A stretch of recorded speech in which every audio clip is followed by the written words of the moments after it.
represented and higher paid sectors such as the STEM. Fourth, and building on what Ivo has mentioned, we need to transform the care system. This can only happen when the state's care infrastructure and puts in place progressive parental leave policies in addition to subsidies for care services. Care workers who are predominantly women need to have access to decent work. And we also need to change social norms so that care and domestic work is distributed within households, so that all these shifts can allow women to reclaim their time. So when we're talking about more Excellencies, partners, delegates, colleagues, and world changers, it is a great pleasure to be with you here today. With Kawani, one of the most important national women's coalitions in Asia and even the world, which has a strong focus on women's entrepreneurship. Plus, you have an action-oriented women and child ministry. She was the mentor to this magnificent woman now. You will be hearing so much about in the next few years. We and WB20 now have a strong partnership with WEA, which will be a group of 6 UN agencies under Vicky Moore, who are passionately interested in women's entrepreneurship.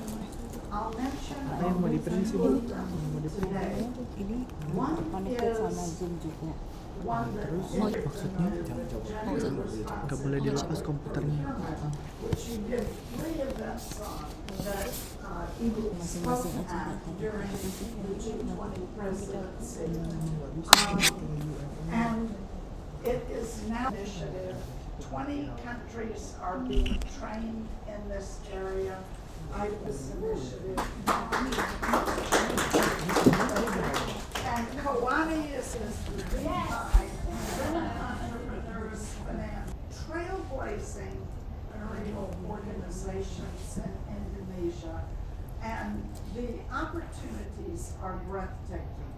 In the area of global responsive public procurement, 12% of the public procurement, and of the entire 100% of public procurement, how much as well as and then in the area of the Women Finance Code, that is medium entrepreneurs through capital financing and managerial support, received as the right model for small medium businesses due to its nature of doing business by way of providing support, managerial training, and day-to-day administrative workloads in the SME to upscale. SME has training in the area of business, government, handicraft, tailor, education, institution, and support. In the areas of first, financing for enable businesses to produce goods and services that improve their revenue eventually. Second, ultra inclusion to enhance the presence of small medium enterprises. Apart from those aforementioned programs, however, SDV has embarked into business initiatives, production, training, administrative, permit, report, stock operation, and finance, of course, financial report, and marketing their products. And 3, sales, administrative, and financial matters. And the last, small business enterprises to join business as of our success stories. Our small town in West Java. They have a specific product, local delicacy called dodol. I'm sorry, I don't drink that. But literally, dodol is a sweet snack made from training with competent expert in this traditional snack, administrative, and what to know about it. And it is for women they mine through the process from cooking to more buying power to produce healthy food that help them to and also better education for their children. Many of our clients send their kids to the higher education up to the university level. Once their children graduate from the university, in the report and expanded to increase the number means that it would be able to support our government program. And she is representative from Dian Komala, woman organization who is one of Kowani members. Dr. Nikan is your floor. Thank you, everybody. Good morning, distinguished guests, ladies and gentlemen. First, it is an honor for me to speak here before all of you about the importance of health and climate change for women empowerment. Allow me to introduce myself. My name is Niken Maruhana. I am representative of Dian Komala, an organization for the wives of Indonesian National Police retirees. Dian Komala is one of Kowani's members and has been active to support women empowerment agenda, including the one led by Kowani. Moving on to my remarks. Indonesia is given the large amount of its female population, which is currently more than 140 million females. It serves as modalities for a greater and stronger woman participation in Indonesian national development activities. Unfortunately, due to Indonesia's geographic challenge, our economic concentration is yet to be fairly distributed among each people. As such, when it comes to knowledge and information distribution, are inaccessible for many women both in urban and rural areas. Whereas we all know, specifically in Indonesia, women hold important role as the nation's mother. We have the privilege to act as primary educator of our future generation. Obviously, such role is to be shared with our spouse. However, to take the lead in preparing our children and youth to be ready for the future of the world, of course, another topic. Especially with the world's ongoing climate crisis. The recent COVID-19 pandemic, which we have just passed together, and with instability, our children need to be prepared for the world to come, such as to conserve natural resources responsibly and live harmoniously with other living creatures. Fortunately, women is threatened by many factors, including climate change and health issues. Women are at 14 times higher risk of becoming climate crisis victims compared to men, ranging from food crisis, disaster risk, migration and conflict, and gender-based violence. It impacts profoundly affect women's lives, particularly those who are survivors of violence, head of household, and economically disadvantaged women. Considering that many women in household is responsible for their family health and sanitation. This is a very ironic situation. Distinguished guests, ladies and gentlemen, against that backdrop, Kowani, as also supported by Dian Komala, has been actively organizing women empowerment effort.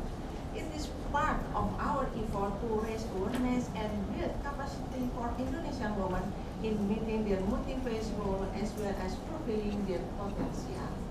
We believe our activities is crucial, especially when it comes to health and climate change issue, because it's allows women to protect their own and their family's health from the impact and risk of climate change.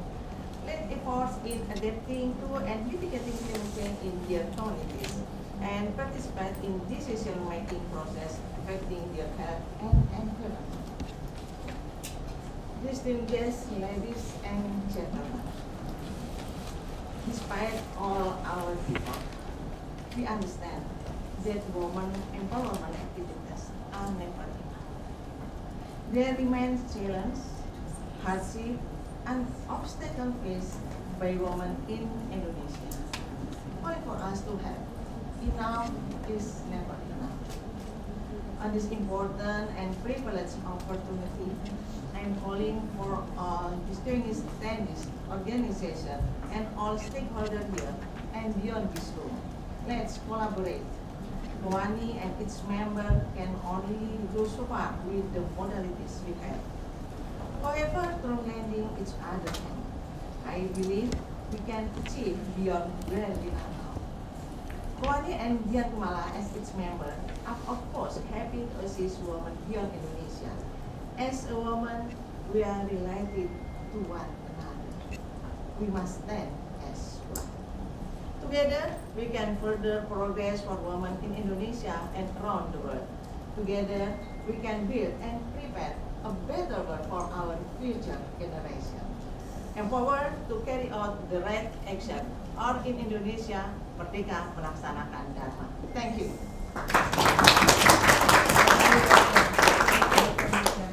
We continue your explanation. Now, we would like to hear from Dr. Linda Laura Sabadini. With the next speaker, Dr. Linda, Chair W20 Italy, former director and the Italian National Institute of Statistics, hold public positions as a gender equality advisor, columnist, author of scientific publications. She will explain regarding how women's health are important to women empowerment. Dr. Linda, the floor is yours. Thank you. Thank you to Kowani, fantastic organization of Indonesian women, for inviting me. I'm very honored to be here with you and to continue together with the Women 20 Indonesia, the important work carried out with great passion and ability by Yuli Sahali as chair of Women 20 in 2022 and the co-chair and all the delegation. I will never be able to forget the great hospitality you have shown us in your wonderful country, Indonesia. I will focus on three main points. First, the poverty. In almost all countries, women with low educational qualification who live alone, especially if they don't work, or with children as single mothers, lone mothers, or those with a large number of children, even if they live with their husband, are poorer. And female education and work are the key point to getting out of it. More work for women means better well-being for the women, for the family, for the society, and a lower risk of both poverty and domestic violence, because a financially independent women also have fewer problems breaking up with a violent partner. Second, health care. It was a fundamental point of the communique of Women 20 Italy and Indonesia too. Develop healthcare that serves women and is tailored to women that are adequate to their needs and more vulnerable. This is very important. Investing seriously once and for all in gender medicine, which takes into account the biological and the social differences between men and women.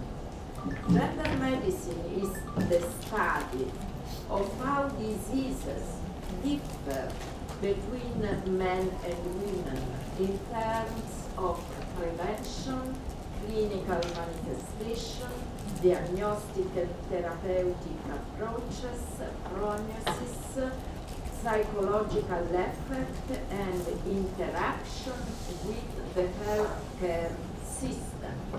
We need investment in research.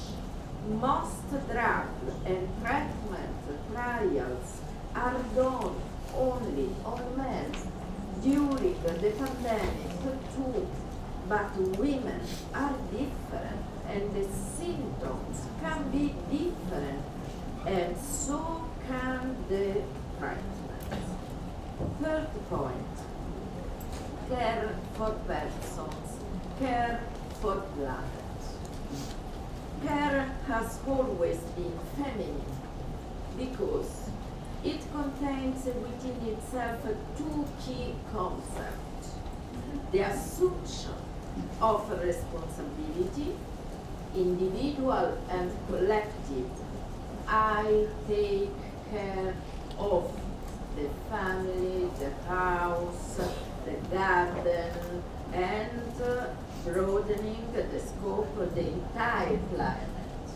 But it is a responsibility warmed by love, by empathy, by a circularity of relationships that breaks and overlooks the hierarchical chain of relationships, vertical and top-down.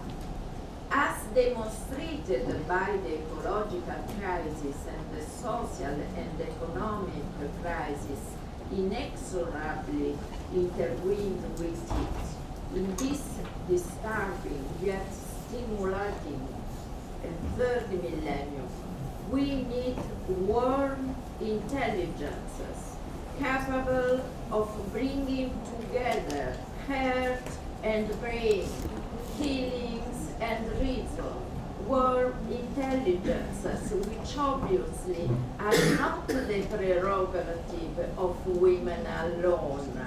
Even males can access them and convincingly practice the virtues of care. But it is undeniable that women have been the ones who, for millennia, have embodied and lived the concept of care in their daily lives. They are very important to push for a sustainable development, an important actor in this. To conclude, women are the only majority who are threatened